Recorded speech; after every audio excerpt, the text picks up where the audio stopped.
قدامك كمثرى بلدي وكمثرى جولد وكمثرى بيضه، تفتكر انهي واحده فيهم طعمها احلى؟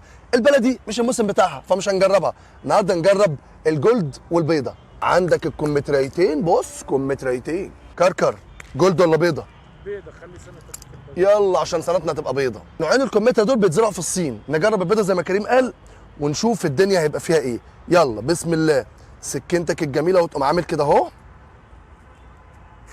يلا اتفرج معايا على شكلها من جوه. بسم الله، ادي شكل الكمثرى البيضه، ونقوم قاطعين حته علشان خاطر ندوق كركر. دوقها كركر، كلها كلها بقى، كلها. طعمها ايه؟ ايه مش حلوه؟ ملهاش طعم خالص والله. طب خد التانيه بقى.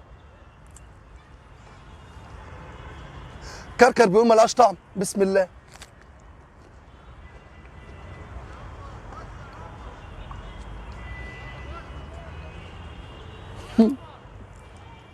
ايه ده؟ طعم ايه بقى؟ بالنسبه لي كان دراجون فروت هو اكتر فاكهه ملهاش طعم، تحس ان انت بتاكل الهوا. ده مش تحس، انت فعلا بتاكل الهوا، مفيش اي طعم في الموضوع خالص.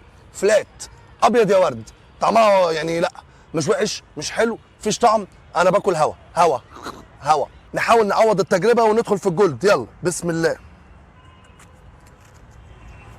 تاني اتفرج معايا على شكلها من جوه. بسم الله. حلوه؟ هي الطينه من العجينه. هنشوف. دوق كركر. افتح بقك، انت بقك كبير. ايه طعمها ايه؟ وحش؟ لا، دي مسكره عن والله والله. يعني بتقول. اه. طب امسك بقى خمن الباقي. دوقنا كركر، ندوق احنا. بسم الله. امم حلوه دي، جامده قوي. يعني دي لو قدامي في محل هشتريها. الكمثرى الدهبي طعمها مسكر بس ملهاش علاقه خالص بالكمثرى اللي احنا نعرفها، وفيها كمان ريحه شبه ريحه ميه الورد. بس جميله عن التانيه. والقرشه بتاعتها حلوه قوي. حتى في الريحه والشكل احلى من التانيه كتير يا راجل. بص معايا كده على الكمثريتين وهما جنب بعض. هنا البذر بتاع الجولد شكله حتى مختلف عن البذر بتاع البيضه. على فكره النوعين دول من الكمثرى جايين من فلسطين. تحيه من القاهره الى فلسطين. تعال بقى منكشك شويه في فوائد الكمثرى. الكمثرى من الفواكه اللي فيها محتوى غني جدا بفيتامين سي، فيها كميه الياف عاليه جدا وده بيخليها من ضمن الاغذيه المثاليه للناس اللي بيعملوا دايت.